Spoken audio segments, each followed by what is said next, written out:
So first I'd like to thank you all for coming out today at 9 o'clock in the morning on a Saturday on the first week of Thanksgiving break. But now let's get straight into facts. All right, fact number one, the world's supply of oil is decreasing. Now, this is due to a decrease in the rate of discovery of new oil fields, as well as a depletion of current oil reserves. Fact number two, the world population is growing up to about 9 billion by 2050. This will mainly take place in developing countries, such as India and China, whose increased standards of living will demand even more energy. Now, I'm not saying that oil is going to run out. I mean, we'll always find some new way of extracting it, whether it be from tar sands or whether it be from deeper in the Earth's crust, but the price will necessarily increase. And you may not know this, but petroleum derivatives are used in a lot more than just fuel. I mean, they're used in asphalts, they're used in paints, plastics, even some medicines contain petroleum derivatives. So it's even more essential that we conserve the supply that we currently have. And as you can see, the majority of it is used in transportation, though. So it makes sense that our first step to conserving the oil we have would be to eliminate that 2/3 used for transportation.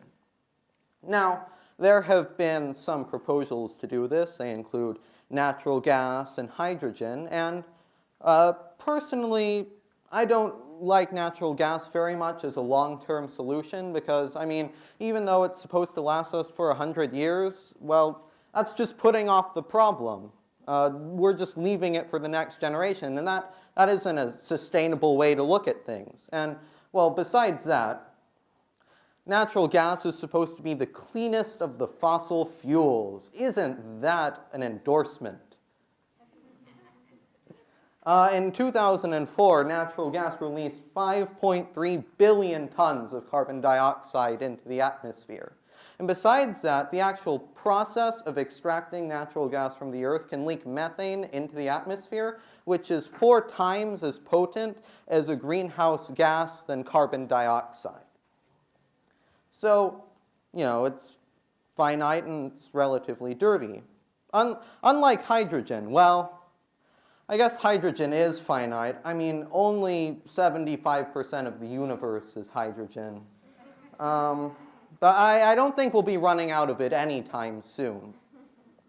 And besides that, when you actually burn hydrogen, the only byproduct is just pure water, H2O. You know, a lot better than carbon dioxide or methane. And also, hydrogen would serve as an ideal method of storing energy in a green economy where the majority of the electricity is generated by, for example, solar or wind or tidal that aren't always producing energy constantly, right? You know, the sun isn't always up, the wind isn't always blowing, the tides are moving in and out. So hydrogen would serve an ideal method of storing the energy produced by these technologies, and then you could burn the hydrogen at a later date to fill the demand during times of no supply. Now, okay, well, why aren't we using it now then? Well, there are some problems. Well, hydrogen's a gas, right? It's very low density. So that makes it difficult to store and transport. So the current solution to this problem right now is to pressurize the hydrogen. But besides taking energy, pressurization also increases risks such as combustion or, in some rare cases, even explosion. Oh, the humanity, right? So yeah, how do we make sure that this doesn't happen on a regular basis? Well, there's a technology, it's called polymethyl methacrylate magnesium mixture. And the main benefit of it is that it actually allows the hydrogen to be stored at lower densities. The hydrogen gas will bond to the magnesium in the material and it'll be stored at lower densities. This, of course, reduces the need for pressurization and the risks associated with it. And besides that, the polymethyl methacrylate is selectively permeable, which means that it'll actually only allow the hydrogen to enter. The oxygen and water will not be allowed to enter the material, which of course further reduces the risk of combustion and therefore explosion.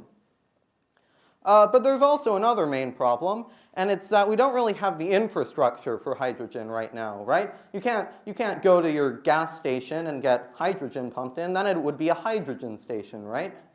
Even if you could get it pumped into your car still wouldn't work because it's not running on a hydrogen fuel cell.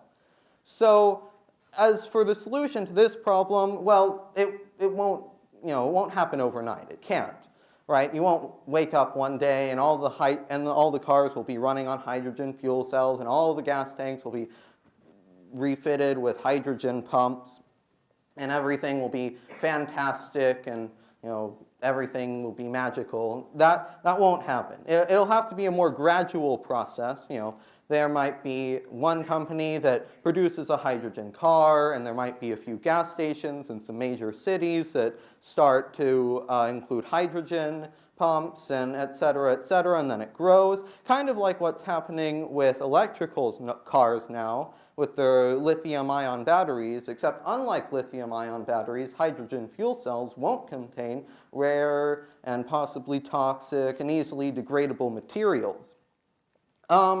And to actually speed along this process, there might be a government subsidy. I mean, and where would the money come from? Well, to be frank, it's not really that expensive. I mean, science as a whole isn't that expensive at all. I mean, the entire running budget of NASA over the whole 50 years it's been in operation, sending rockets into space, sending people to the moon, is less than the 2008 bank bailout. Right? So it's not that expensive at all. And there are plenty of low-hanging fruit in our budget that we could, shift to subsidizing an idea like this. I mean, in 2011, the government spent $7.8 billion subsidizing ethanol, which, is a mature, overproducing industry that makes a fuel that produces about as much carbon emissions as petroleum. So, I mean, there are plenty of places where this money can come from. And, well, there might be one final thing on your mind, and that would be safety. How do you make sure that your car doesn't turn into a Hindenburg, right? Well, to be frank, if you're in an accident bad enough that your hydrogen fuel cell is ruptured and that there's going to be a fiery explosion, then your gas tank is also going to probably rupture and there will be a fiery explosion. So let's compare the two. This is a hydrogen fire. This is a gasoline fire. Now, you might be wondering, well, why is this? Well, hydrogen, it is one of the lightest, it is the lightest element, and it will diffuse rapidly through the air. So what will happen is your hydrogen fuel cell will be burst, and then all the hydrogen will float upwards through the air, catching fire above your car, whereas petroleum is a liquid, so it will just sit in your engine and burn your car. So, I mean, I'd choose the hydrogen one, but, it's up to you. And on a more serious note, I'd just like to reiterate the gravity of the problem we're facing. I mean, we're talking about our way of life here. Without a cheap source of energy, who here has an iPhone? Okay, without a cheap source of energy, that wouldn't be near as cheap as it is today. All that technology over there, this PowerPoint probably would be 10 times as expensive to actually run as it is now. So cheap sources of energy are essential for our way of life in the developed world. And, without one, it would necessarily regress. And now let's think, what if we have a cheap source of energy that could easily proliferate throughout the world? Well, and it can, right? Water is, which contains hydrogen, makes up 2/3 of the Earth's surface.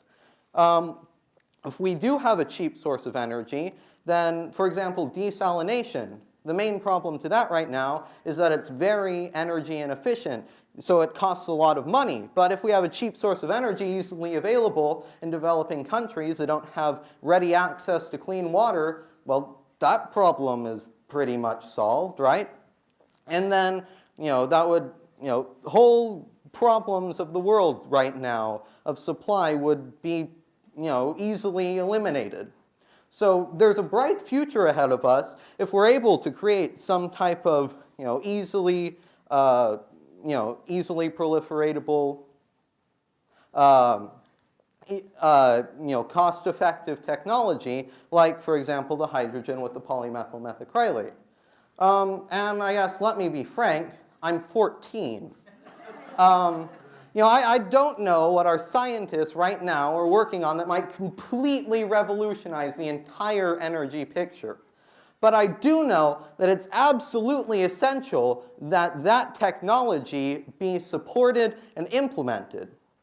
Now, all right, what can you do? Well, I know some of you in this room can probably do a few things. So let me just put out a 3-step plan. All right, it's fairly simple. If you can do something to support this, do it. If you can't do it easily, support someone who can.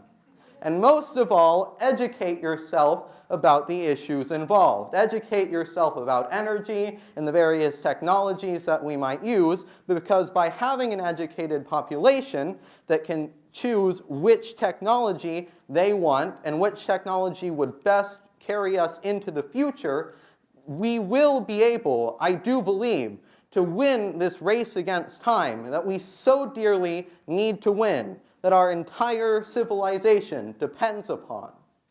Thank you.